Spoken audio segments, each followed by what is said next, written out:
జపం అర్చన అనంతరం ఆశీర్వచనం అందుకొని ఈ యజ్ఞ వేదిక దగ్గరకు వస్తారు. హరే కృష్ణ నామాన్ని ప్రతిధ్వనింపచేస్తున్న ఇస్కాన్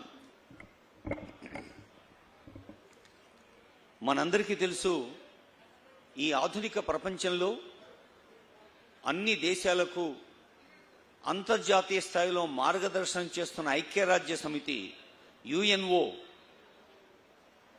ఎంత విస్తారంగా ఉందో, ఎన్ని అసంఖ్యాక దేశాలకు మార్గదర్శనం చేస్తోందో, అన్ని దేశాల్లో కూడా ఇస్కాన్ తన భక్తి కాంతుల్ని పంచుతున్నది.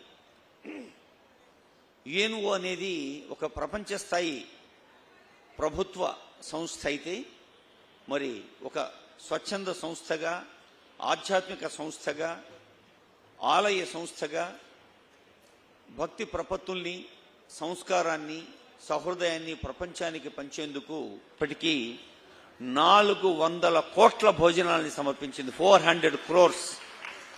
ఈ అక్షయపాత్ర ఫౌండేషన్కి శ్రీల ప్రభుపాద వారు ఒక మాట చెప్పారు.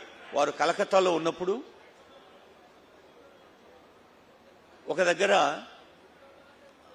అందరూ తిని, అంటే బాగా తిన్నాక మిగిలిన ఆహార పదార్థాలని పేద పిల్లలు వచ్చి వాటిని తీసుకుంటున్న దృశ్యాన్ని చూసి శ్రీల ప్రభుపాద వారి హృదయం కరిగిపోయింది.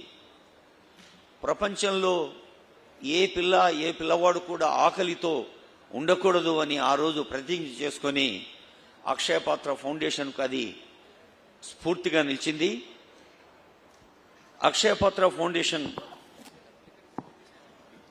చైర్మన్ బృందా గౌరవనీయులైన ఆంధ్రప్రదేశ్ రాష్ట్ర ముఖ్యమంత్రి చంద్రబాబు నాయుడు గారు, గౌరవనీయులైన former chief justice N V Ramana గారు,